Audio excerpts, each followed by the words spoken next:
Since accessing this database is a little cumbersome, let me walk you through it. Now, before I start, let me tell you that the process will be a little different depending upon what browser you're using. If you've got Firefox on your computer, I would suggest that because the process is a little easier.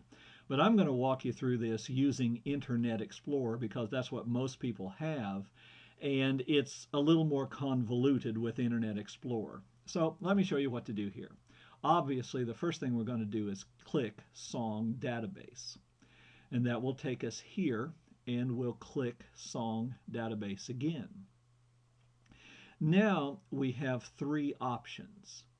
Let's choose Save As because that allows us to control where we save this database. And I want to save it to the desktop. And I'll click Save here.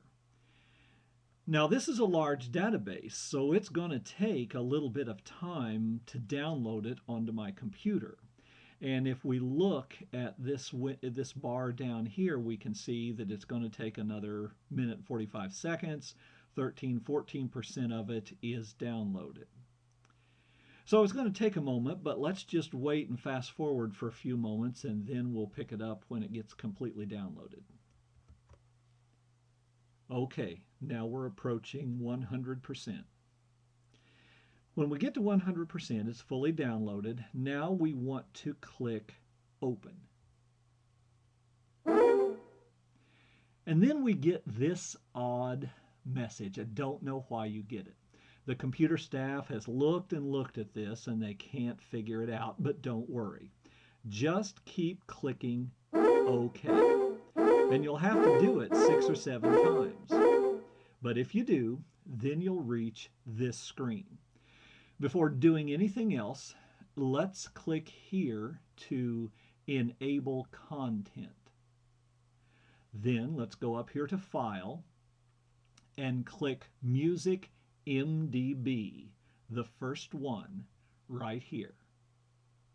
Now we want to double click on Fill right here. Okay. Now before doing anything else, let's spread things out a little bit.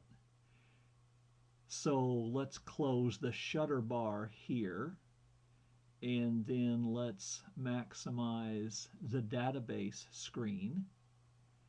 And now we've got the database open and ready to use. Now before we end this first segment and start talking about how to use the database, let me tell you a couple of things about how to view it. What we see here is called the form view. Now, if I go up to here, click View, and choose this option, the second one, then I get what we call the datasheet view. It's the same information, it's just presented in a different way. Let's go back to View and go back to Form View for a moment. There are a couple of terms that you need to know when talking about a database. This entire page is called a record, and the individual lines or pieces of information are called fields. So, song title is a field. Composer 1 is a field. Now you'll notice that not all fields are filled out because for some records I don't have all the information. So now we know how to download and access the database. And now that we've got a couple of terms straight, let's end this segment, and in the next segment I'll show you how to use the database and find information.